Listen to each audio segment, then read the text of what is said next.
Welcome to First Unitarian Society of Minneapolis, the birthplace of Congregational Humanism. We carry on that tradition of free thought today, dedicated to promoting a free search for truth, meaning, and justice. Our web address is firstunitarian.org. I'm David Breeden, Senior Minister. Welcome.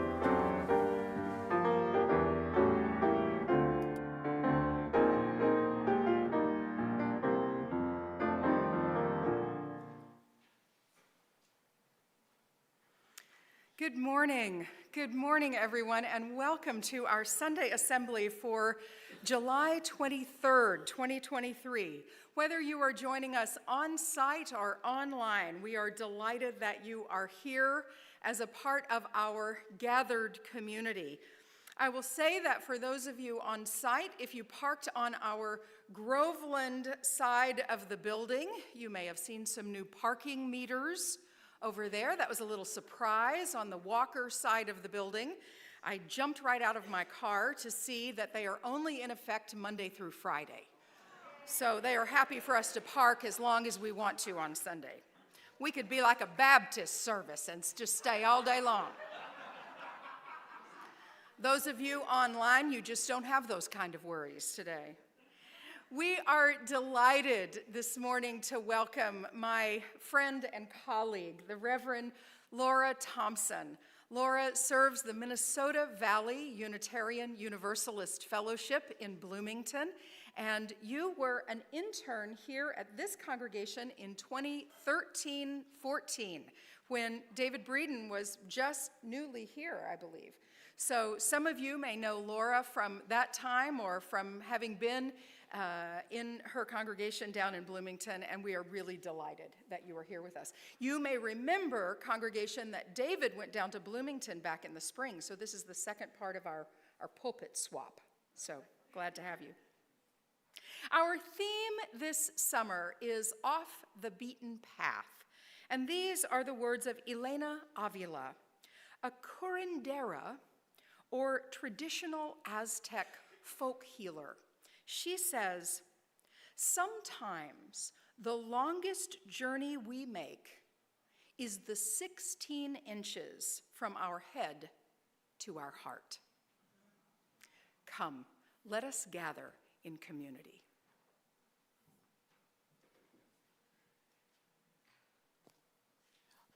Good morning, everyone.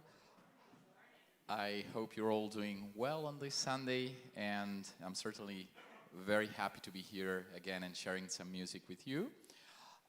Before I talk about the music, I just want to give a brief announcement. Some of you know I will be offering a piano recital here, and it has been moved from this upcoming Saturday, which is the 28th, so it has been moved to the next Saturday, Saturday 5th. The time remains the same, it's at 2 p.m. And I'll be playing music by Mozart, Ponce, and Mussorgsky. And talking about Ponce, I think it fits very well with Off the Beaten Path. Manuel Ponce is a Mexican composer, and probably he's the most important Mexican composer, yet he's not so well known, I would say, outside of Mexico. Even though some of his melodies are actually known internationally. And I'm going to play 3 pieces by him in different parts of the service, but both 3 pieces form part of the same piece, which is called Suite Cubana. This is a suite that he composed while he was in Cuba, and he was inspired by the rhythms and harmonies and melodies that he heard in Cuban popular music. This was right at the beginning of the 20th century, so we're talking about 1915, 1916. Those were the years he spent in Cuba. And actually, while I was doing some research on him, it's very interesting that many Cuban experts of music thought that he really understood the Cuban spirit of music with these pieces that he did inspire in their folklore. So not only acclaimed by Mexicans, but also Cubans thought he synthesized very well these different influences. And the 3 pieces are called, the first one is Serenata Marina, which means Marine Serenade, or sea serenade if you wish. The second one, it's a kind of a strange word. It's called Plenilunio, which refers to a full moon. And the third one is Paz de ocaso, which translates to peace at sunset. And I think all three of them are related to states of mind and emotion, but also to natural landscapes, and very much with this nocturnal quality to them. So I hope you will enjoy them.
Good morning, FUS.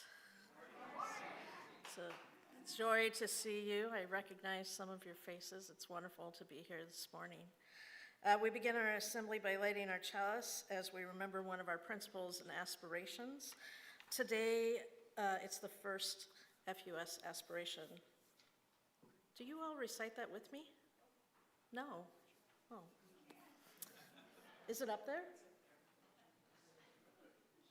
I don't know if you have it. At my congregation, we all recite together.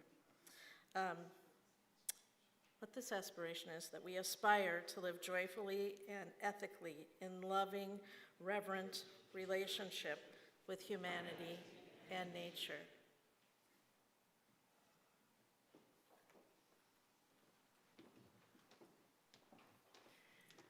Well, I think something new has just happened here. She says, "You're welcome, I can go now."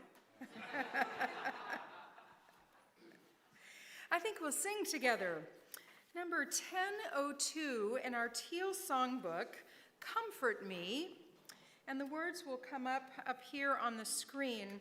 This is an easy, lilting song, and I invite you we're going to stand if you desire, but I want you just to kind of sink into this song and let it yourself kind of wash into it. Please rise as you are willing and able.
Please remain standing for our congregational covenant. Love is the spirit of this place, and service its law. This is our great covenant, to dwell together in peace, to seek the truth in love, and to help one another. Thank you. Please be seated.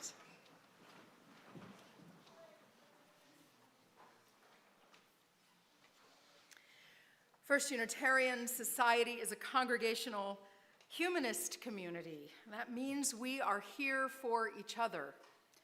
On Sundays, we take a few moments to reflect on the joys and the sorrows and the milestones of the human experience. In doing this, we remind ourselves of the value of a moment of stillness, and we are reminded to stay in touch with our own humanity.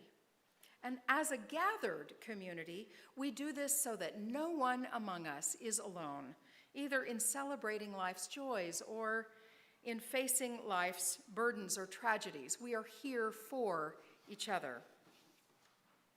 We are delighted for the second week in a row to welcome another of our families from Ukraine who are joining us this week. We welcome Vlas, Christina, and Nikon, who are here today. Welcome to you.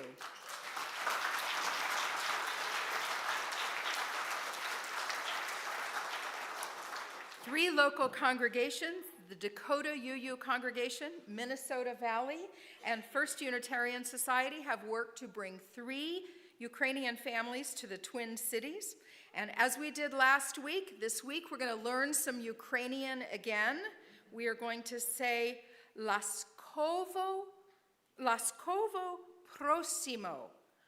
Laskovo prosimo. That means welcome. So we welcome you. So glad you're here. Downstairs, you will find a card basket to send a note to this family and to others in our congregation who could use a little love. You write the note and we'll send it for you. I'll also say it's really good to see you, Sheila Callender. We're so glad to see you.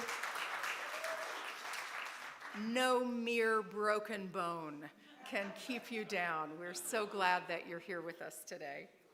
Thank everyone for all the wishes. Unbelievable. Sheila says, thanks everyone for all the good wishes. Unbelievable. You know you are really held in the love of this congregation. Now we take a few moments to reflect on our world and those who work to comfort and heal the suffering and those who work for justice.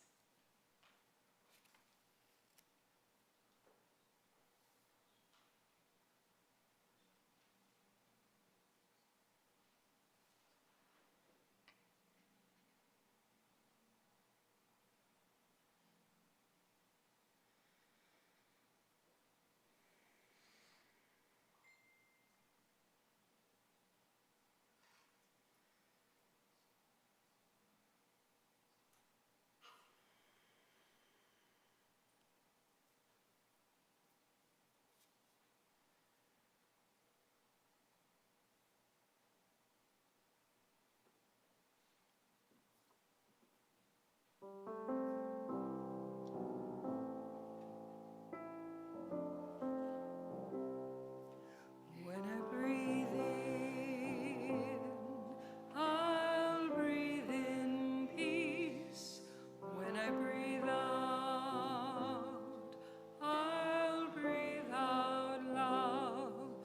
When I breathe in, I'll breathe in peace. When I breathe out, I'll breathe out love.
Amos, what a gift to us you are. Thank you.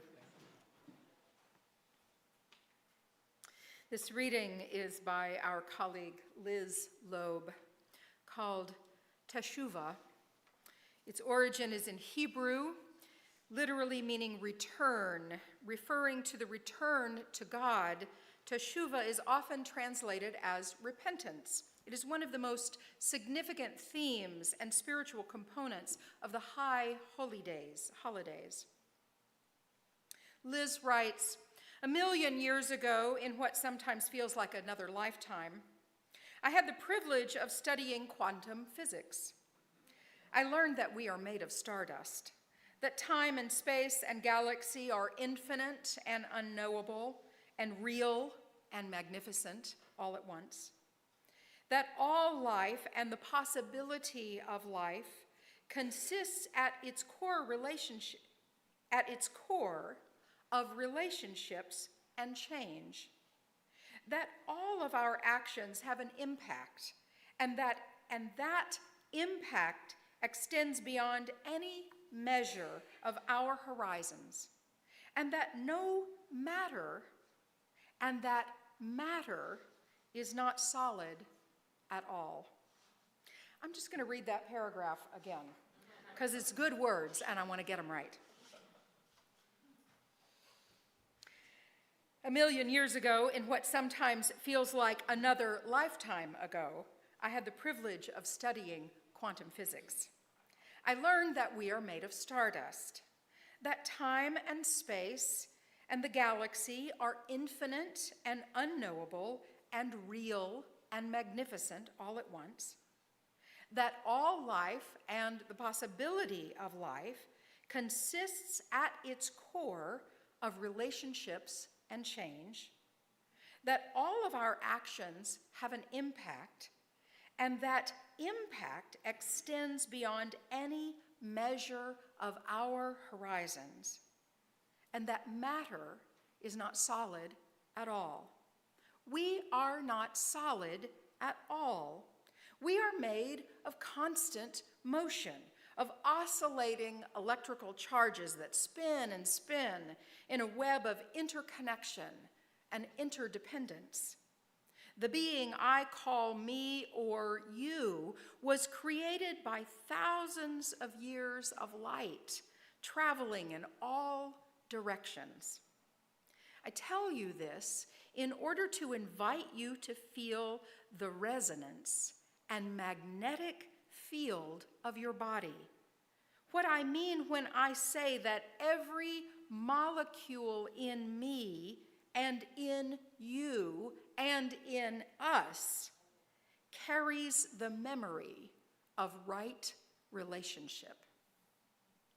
When we become part of a movement to stop a pipeline, to join water protectors, to fight for native sovereignty and treaty rights, to honor the water, to create a just transition to sustainable and renewable resources rooted in racial justice, and put an end to white supremacy, we are doing the work of coming home to ourselves. We are fueling liberation with the gorgeous fire of our sensual desire. We are doing teshuvah at the cosmic scale.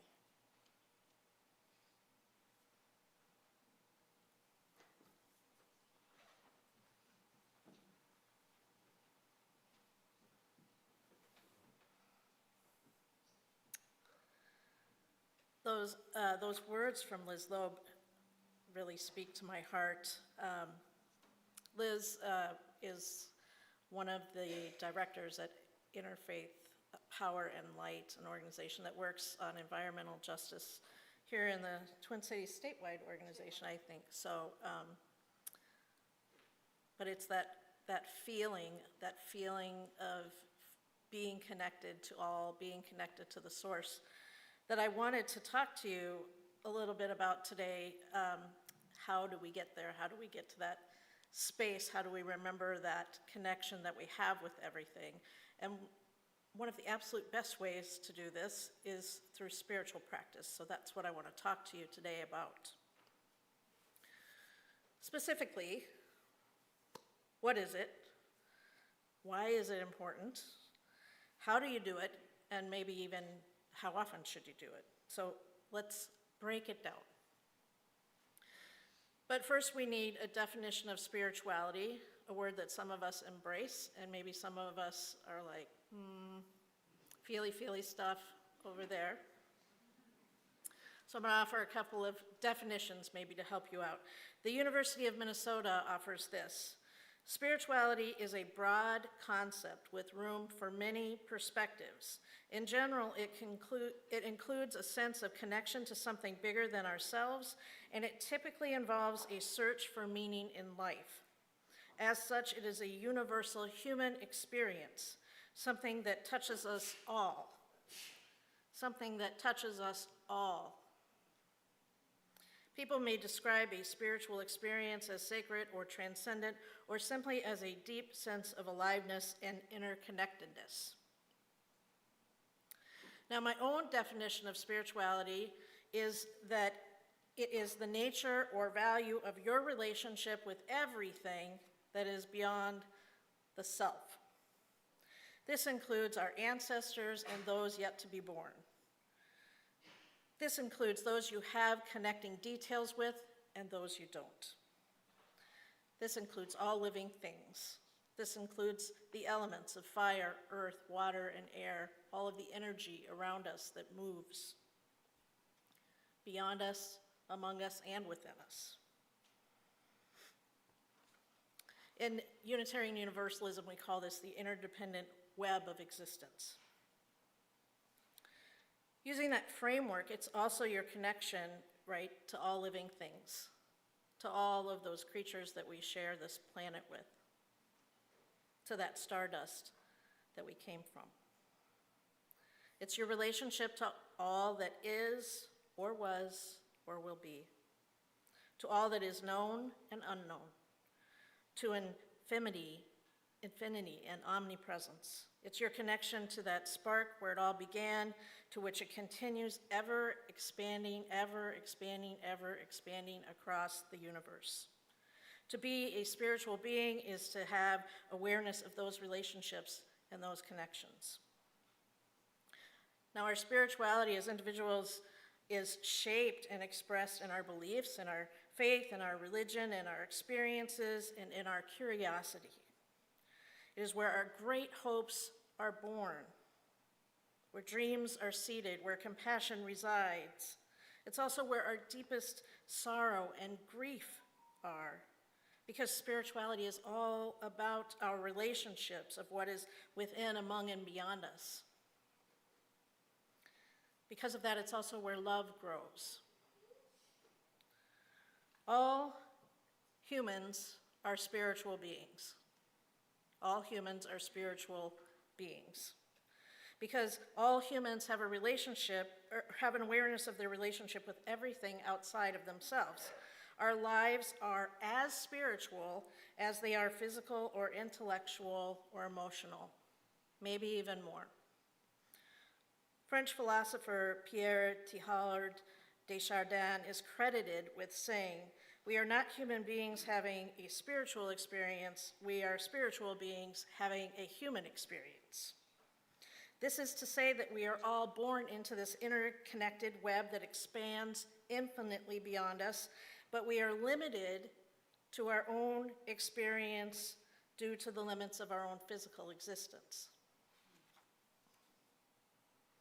So we are all spiritual beings, just like we are all physical, intellectual, and emotional beings.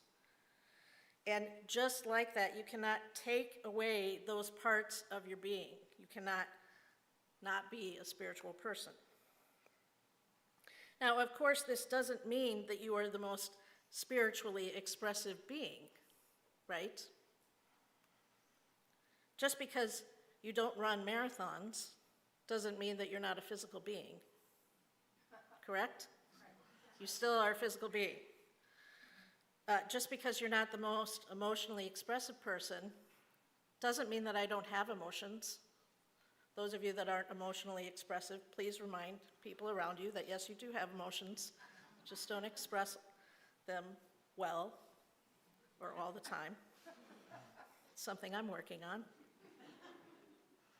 Right? Our expressions and our experiences of physical, emotional, intellectual, and spiritual, they vary greatly as our fingerprints do, but they cannot be denied, any one of them, as making up a full spectrum of what it is to be human.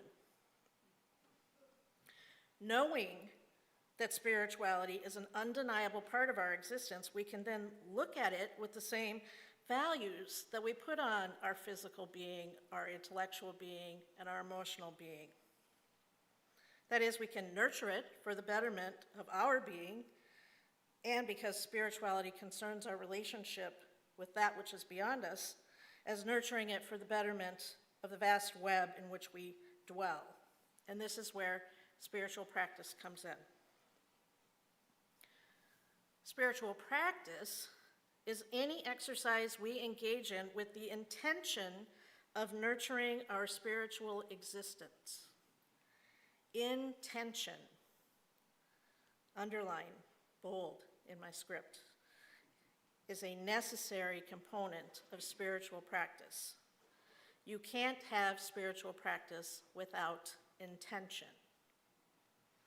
You might have an unintentional spiritual experience, blindsiding you on your walk in the woods. You might even have a life-changing spiritual awakening without intention. Those things happen sometimes. But for spiritual practice, you have to have intention, a clear intention. That's what it's all about. And what is the intention? The intention is simply to bring awareness to our connections to that which is among and beyond us and within us. The intention is not to be a better person or smarter or become enlightened. For spiritual practice to be truly effective, the intention is just to practice being aware of those connections, of the present moment, of life beyond the self, of the larger threads of the web that run through you, going to the far reaches of the universe and being pulled even further by that dark matter that just keeps pulling and pulling us further out. So that's what spiritual practice is. So why should we engage in it? Well, the side effects are great, really. Now, as I mentioned, it could make you smarter. It could make you more balanced. It could lead you to some enlightened experience. Not necessarily will do anything, but it could do those things, pretty good side effects. Spiritual practice can also reduce your stress, reduce pain, anger. It can improve memory function, can lower your blood pressure. It can invite you to being a more patient, present, and compassionate person. It allows you a clearer path to forgiveness and acceptance of yourself and others. It reduces fear and feelings of helplessness, loneliness, and isolation. It's an effective tool in treating addiction, mental and physical health conditions as part of a larger care plan. And if you want to go broader, you can look at some of the communal effects of spiritual practice. Spiritual practice has been shown to reduce anger and violence by revealing our connections into that larger belonging to one another. And if you want to go global, on a big scale, we could postulate that spiritual practice engaged on a global scale could probably end poverty, hunger, war, hate, oppression, fascism, probably a lot of other human-made harm if we were all trained at an early age to engage it as a daily practice, right? If those connections were always revealed to us, how much differently would we treat one another? So on a meta scale, spiritual practice could save the world. That's all. Or at least save humanity for itself. I always caution people to say, oh, when they say we're killing the planet, I'm like, the planet will be fine. It's us that, we're ruining things for ourselves and for other creatures, but the planet will survive. So we could at least save ourselves from ourselves and maybe some other creatures along the way. That's huge. And that's the reason we all gather to do whatever types of spiritual practice we do on Sunday mornings or Saturday evenings or Friday afternoons, right, to engage with others in this communal spiritual practice of having a service together, of centering ourselves together.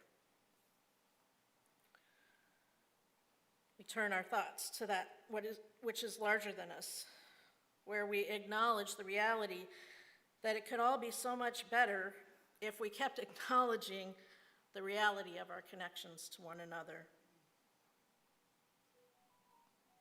But maybe we feel that moment, right, on Sunday mornings, or other times that you might gather with others. You allow yourself to feel it then. But it's not always easy to keep that feeling alive. Other forms of our existence need their time too. Our spiritual needs often get pushed aside in favor of our physical, intellectual, and emotional needs that keep our lives so very busy. This, despite the fact that we know that spiritual practice is good for us. We know this, right? We all know, oh yeah, meditating is really good for you, but I don't have time for that. So let's talk about having time for that. Let's talk about ways to do spiritual practice and maybe how you can engage it, easy access.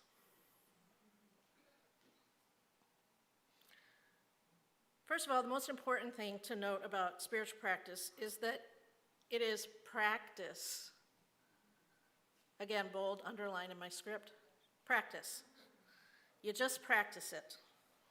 The first thing that you need to remind yourself of with spiritual practice is that there is no goal of mastery. You do not need to aspire to the spiritual equivalent of six-pack abs, right? In fact, it's just the obvious. It won't work if you do that. Spiritual practice requires you to let go of notions of perfectionism and achievement, which can be really hard for us, right? Especially those of us in a Western, white supremacy type culture where achievement and all of those kinds of things are just built into us, goal, goal, goal. You gotta set that aside. Now,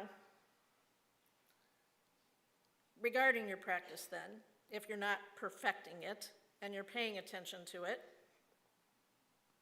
it's gonna seem awkward, unpredictable. It doesn't turn out like you thought it would.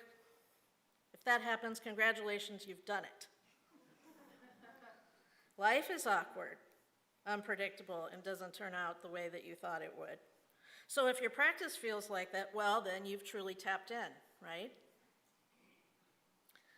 Secondly, about spiritual practice, there's no box to check that you're done. You're never done. It's practice. Practice, practice, practice. It never ends. And that's kind of the same with other forms of exercising that we do for our other forms of existence, right? Physical exercise, jogging, running, walking. You don't get to check that box off, whatever it is that you do physically, to say, oh, well, I took a walk, I'm done walking now, right? Spiritual practice is the same way. I also like this example. You might get a vaccination, but that doesn't mean that you skip your physical or quit taking medication. You know, if you go to a retreat center, you might have a great spiritually expansive time there for the few days that you're there, but that doesn't mean that you're done, right? The number one thing you need to do to engage spiritual practice is to put those words practice in capital letters, bold, underline. Don't get hung up thinking that you need to be like the Dalai Lama or Yoda. Don't get hung up on it feeling awkward or like you're not doing it right.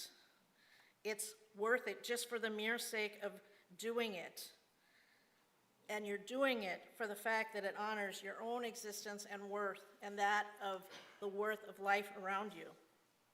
So let's look at a couple of common spiritual practices that we probably all heard of.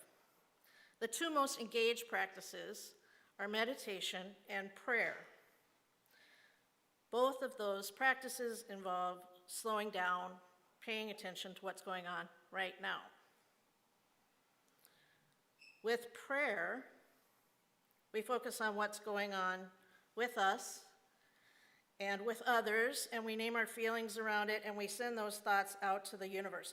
Now, you may be sitting there saying to yourself, Laura has used that word prayer twice now, 3 times now, in the assembly hall.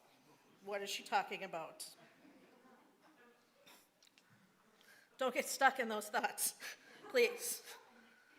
You might be saying, so what or who are they praying to? I have 2 answers for that. First, concerning me, if I'm praying, if you're like, who is she praying to? What's going on there? 1, I don't know. I want to be clear on that. I don't know. That's not the point. Because the second point is, it doesn't matter.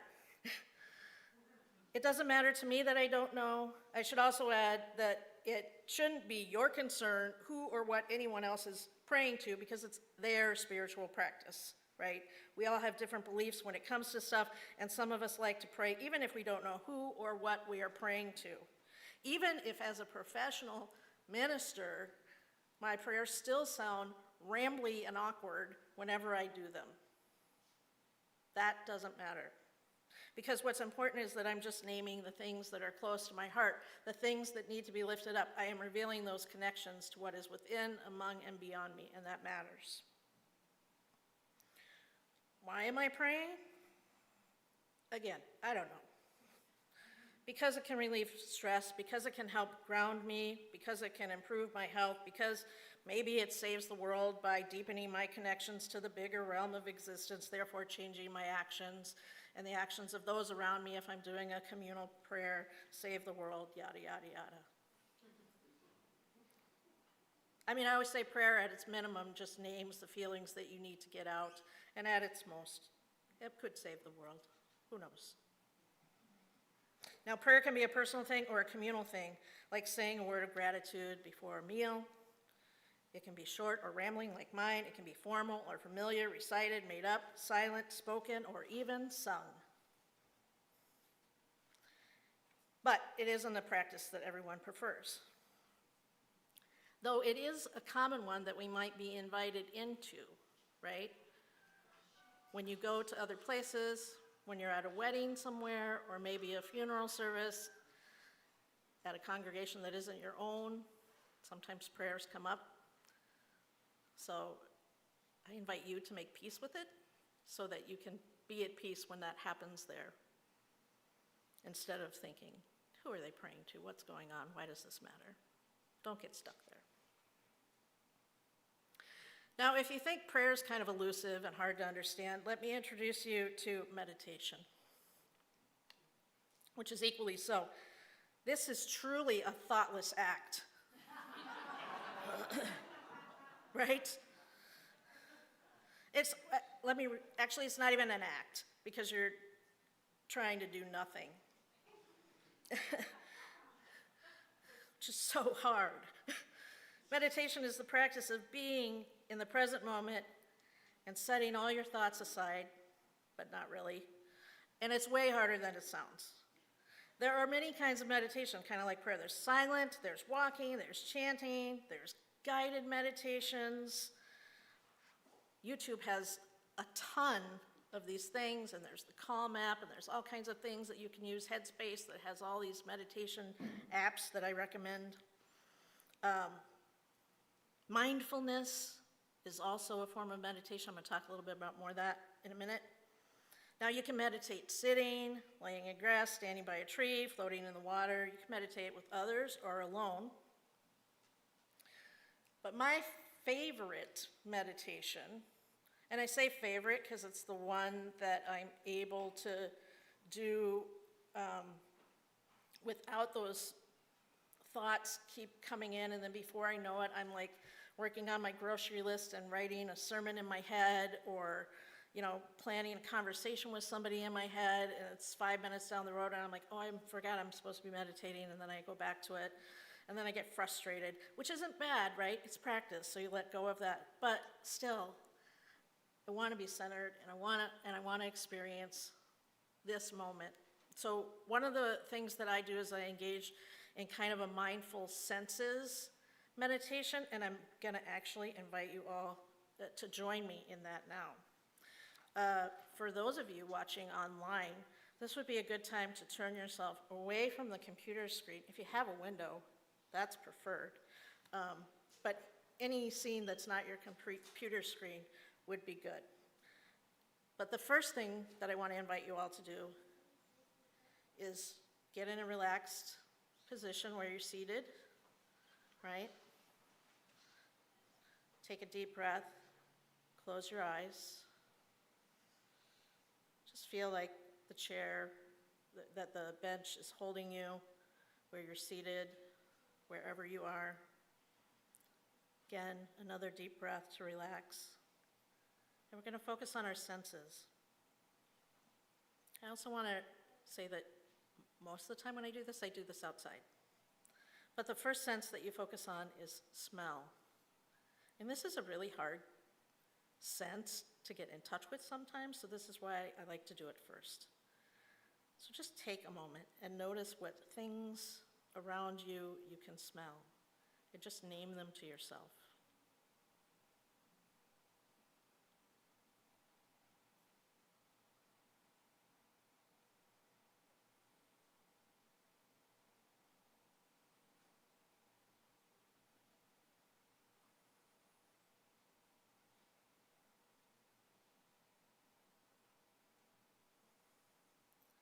Then next, I turn my attention to what I can taste.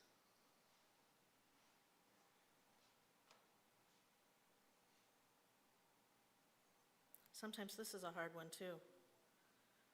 But I've noticed in my meditation it could be the stale coffee from what I was drinking earlier.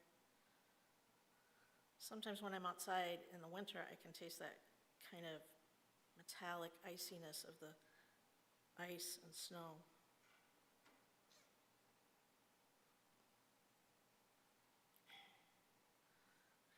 And then move your senses to your sense of hearing.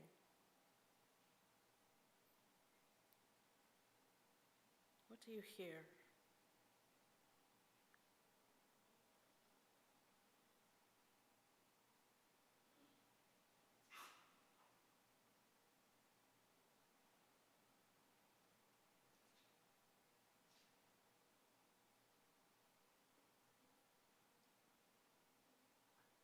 And then I move my attention to my sense of physical feeling.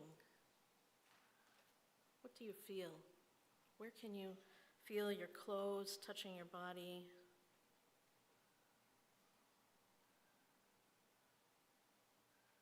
Where do you feel air on your skin?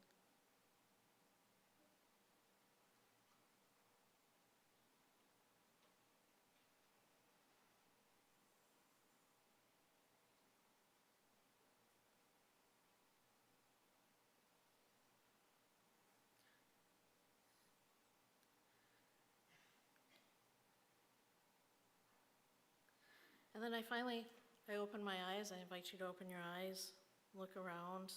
You can focus on one area nearby you. This works great at a window. Also, it's great to do again if you're outside. And just notice what you see and name what you see. This can include shapes and colors and light, as well as objects. And that's it. That's a senses meditation. You can also do this while you're walking. Of course, you're not going to close your eyes then. And then when I do it when I'm walking, I just bounce back and forth between those things. So I'm doing my walk, I see a squirrel, I smell a pine tree, I feel the crunch of the leaves beneath my feet. You know, you just name whatever's coming up for you in your senses as you're walking. It gets kind of repetitive, but it does keep you in that mindful, centered space. And I know we think, oh, this is great in nature, but I also invite you to try it in other places. Done it on the bus and the train a few times, that's an experience. You really notice what's going on around you with other people. You know, do it in the mall. Do it when you're at some big gathering or some big festival. So it's not just something to do in nature. We often think of spiritual practice as, oh, I want to go in nature and connect with that, but let's not forget that we're connected to everybody else too, and it can do you a lot of good to spend some time just focusing on what it is to be around others when you're actually around others. So this kind of practice makes us more aware of what's going on around you in the moment. A similar meditation type experience that many of you may have had is a body scan, where you let your focus travel through your body and just notice head to toe how every part of you is feeling. That's another way to do spiritual practice. But there are also unlimited forms of spiritual practice, because you can take almost anything you're doing and look at it through a spiritual practice lens. So I'm talking about hiking, cooking, knitting, social action, writing, making art, singing, dancing.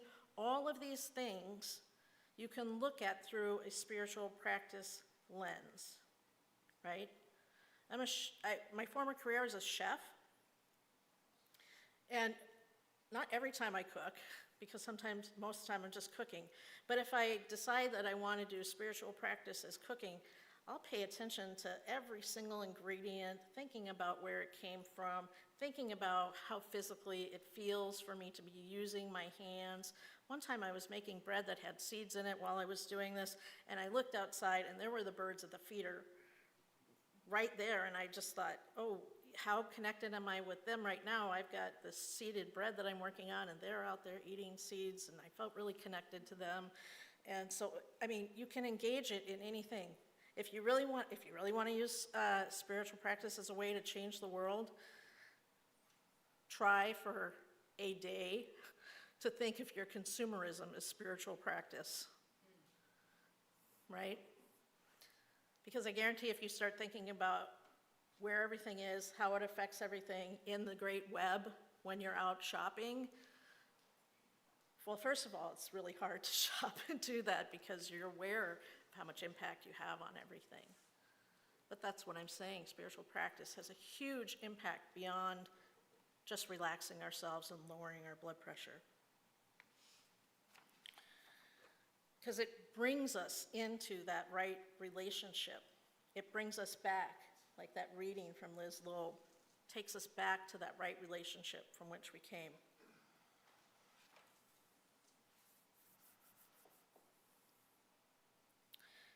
In closing, our spiritual nature is an innate part of our existence. We all have a spiritual existence, a connection to this larger life. Spiritual practices which engage our spiritual nature and nurture our connections to the web of all being, which we are a part, are great for our overall health and balance, and may also have the power to save humanity from itself. All you need to do is get practicing. The end. Or is it just the beginning? I'm not sure. Blessed be, and amen.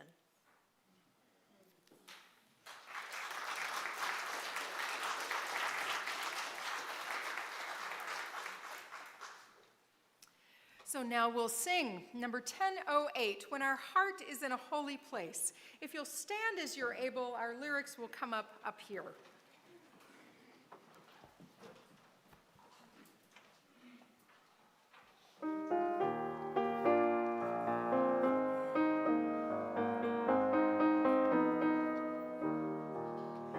When our heart is in a holy place, when our heart is in a holy place, we are blessed with love and amazing grace.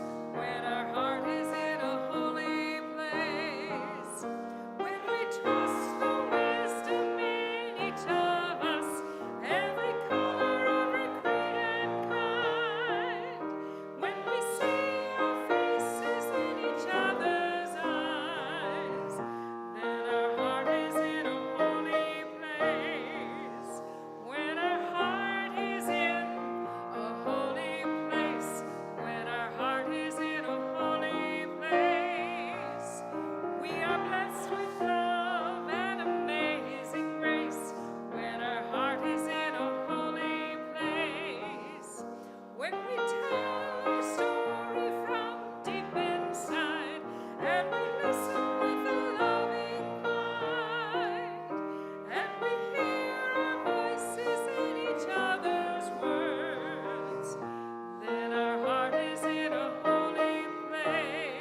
seated. First Unitarian Society has survived and thrived for 142 years because of the dedication of our friends and members. You provide the time, talent, and treasure that makes us a beacon of congregational humanism in the world.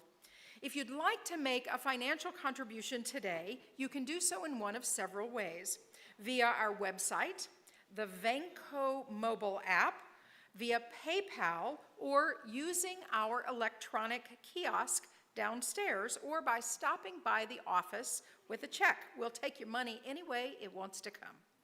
Thank you for your support in any amount that makes the work of First Unitarian possible, both within and beyond these walls.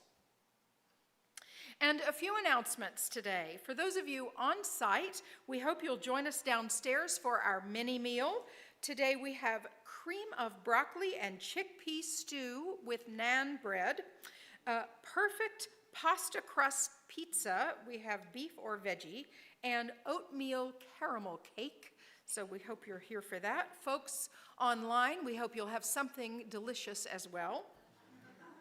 This week and continuing through August 27th, the Reverend Dr. Jay Exeter-Super on our summer ministry team is leading our youth in the shimmery summer religious Ethical Explorers, E-squared, Ethical Explorers programs for our young ones entering grades 1 through 7. It's a great place to be. If you want to be downstairs doing something really fun, that's great. Jay told me just before assembly today that if you sent an email to them about volunteering, that there was a little disturbance in the cloud. And they sent some emails back and they were not received. So fear not if you were not contacted, and still make a plan to show up down there. It's a lot of fun. Next, as Amos said, the concert that was coming up next Saturday has been postponed till August 5th, and we're very much looking forward to that. Saturday, August 5th at 2 p.m. here. You are a newly minted DMA, Doctor of Musical Arts. Congratulations. That's wonderful. Well-deserved, I'm sure. The highlight of the program will be Mussorgsky's pictures at an exhibition, along with contrasting pieces by Mozart and Manuel Ponce. A $10 donation is asked, and we really hope to see many of you there. That will be a treat. Next week, be curious, not judgmental. For anyone who's interested in pursuing the Lasso way, I'll be talking about Ted Lasso. So get your binge on this week. If you have not watched Ted Lasso and are waiting for an opportunity to do so, I'll be talking about why it's never the wrong thing to do the right thing. Laura, will you come and extinguish our chalice?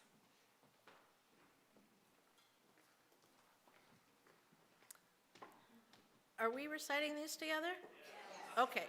Now, before we do this, though, I want to let you know that these are the same words that we use at Minnesota Valley. My guess is that there are numerous churches across the country that use this, and when I say churches, I also mean societies and fellowships and congregations and all of those things. Sorry for my default. So it's one way that, because often we feel isolated as Unitarian Universalists or as humanists, right? We feel like, oh, there's nobody else that's like this. Guess what? A lot of folks are saying these words right now. So will you please join me? We extinguish this flame, but not the light of truth, the warmth of community, or the fire of commitment. These we carry in our hearts and minds until we are together again.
Be loved and be loving. Be blessed and be a blessing, knowing that everything that we need to heal ourselves and the world around us lies within and among us. May it be so. Amen.